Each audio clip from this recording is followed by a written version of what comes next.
Hello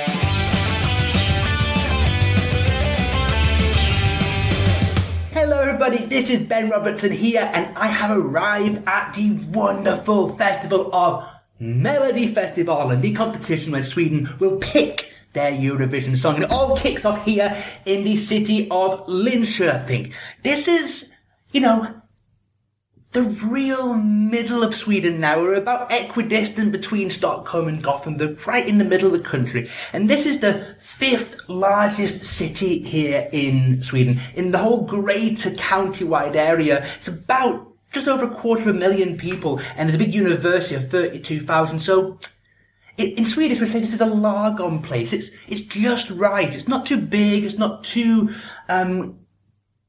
imposing. I've got a hotel here in the city centre, but everything's about, 3-4 stories high. It's just right. It just fits. It feels so authentically Swedish here, and especially when Melodifestivalen has taken over.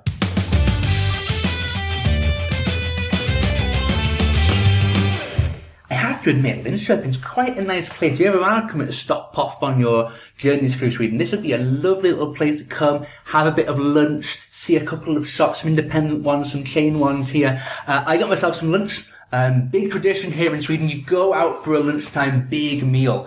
And I got myself a buffet lunch for about £8 here, so it's a good value way of eating in Sweden. And the highlight of that had to be the stekt strömming, a really traditional dish here. The grilled, cooked herring, and you put what they call like a liquid butter over it with your lingonberry jam. Very authentic. And I had plenty of it to power me through these intense few days of rehearsals. I'm going to hear the songs very soon. Now I'll be commenting on them. So hold fire for that. But here, this takeover, it's wonderful to see when you come to these smaller towns. Of course, in Stockholm, yes, it's a big deal, but you don't see much around the city of it. Here, all of the banners and all the streets and adverts are showing Melodifestivalen, big banners saying "Nu kör vi," the slogan of Melodifestivalen there. But there's events happening all through the next few days here. There's going to be karaoke, there's going to be quizzes, there's going to be DJs playing music everywhere. It's a big party festival. And the highlight, we need to get this in Rotterdam or every other Eurovision. What a great idea this is. The local church is having a Melodifestivalen themed organ concert. What a great idea. Only in Sweden can schlager penetrate so much, because let's face it, it is a religion here.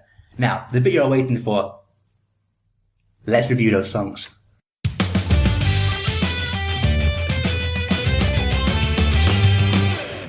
Yes, everybody, I am now deep within the Saab Arena here in Linköping.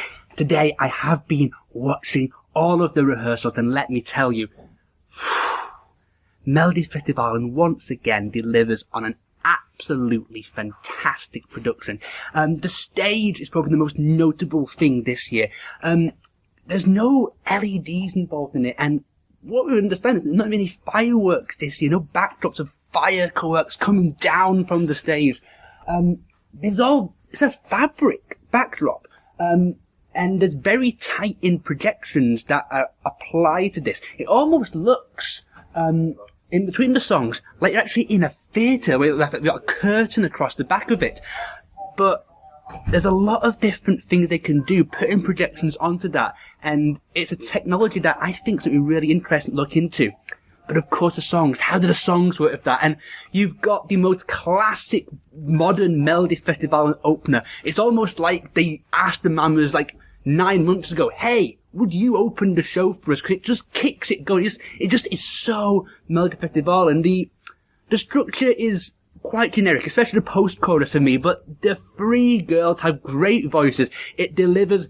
You are going to have the audience clapping along. There are people voting for this because it is just pure Melodifestivalen. Yes, this is what I've been waiting for. It's going to do quite well. The other one to watch out for is Robin Bengtsson. Now, Robin Bengtsson, of course, won Melodifestivalen last time. He qualified direct the time before that, so he's going to be expected to go direct to the final once again.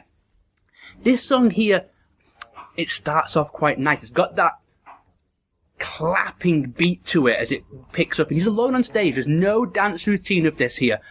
And he charms the camera. He's a good-looking guy, and he charms the camera so well. But I think the song loses a bit of steam. The chorus melody is quite strange. There's a falsetto in there. And it kind of runs out of energy in the final minute. He will pick up lots of votes of who he is. He's also been on Strictly, Let's Dance in Sweden over the last year. So he's very popular right now. The song really does have a great opening to it. If it carries the whole 3 minutes is the question. And I say the same about Malou Pris. Malou is definitely one to watch out for. Ballerina is a different style to her song last year. It is darker. It is more mysterious. And there's lots of exaggerated camera shots, especially in the first verse. And then she's joined by a perfect lookalike dancer. It's not like Sweden where you have blonde people everywhere that you can just find to perfectly match with yourself. And it works. The idea is that the dancer is Malou's alter ego. And you kind of seen it in the play between them. But I don't know if it tells the right story to vote for me. You lose a bit of the first minute. There's lots of focus on Malou. She's hitting all the camera points, emoting to the camera so well. We get less of that in the final minute. And also, the big notes are on the backing vocal track, and she's not delivering them. She needs to really push an A game through to go, wow, I am talented. Not hearing that right now. Would love her to push it just a bit more. But of course, those three, I think one of those three will make it direct. I think it's going to be very hard to see Felix Sandman not going direct to the Melfest final, and potentially even the Eurovision final at that. Boys of Emotion it's a grower of a track. That's the only warning I have for it. It's a grower of a track. First time you hear it, yeah, there's a hook. Yes, you've got very cool production to it, great beats. It definitely grows. I love the performance. There's a small LED strip that gets wheeled out with this. It's all on point. 4 dancers and Felix are doing the exact move at the right time. And what I do love about this is that there's an increase in emotion as you come to the final minute here. And Felix, every time he performed today, performed it 3 times. They all did 3 rehearsals. He really emoted to the camera much more. His team were happy. They were sitting behind me for that. And I think it's a stunning production. It's the kind of, reminds me a lot of Benjamin Ingrosso with Dance You Off. And it's probably going to have the same kind of lovers and haters because it is exactly the same slickness and perfection in Swedish production, which right now in the Eurovision community is loved and hated, but it is brilliant in getting you to engage with the story.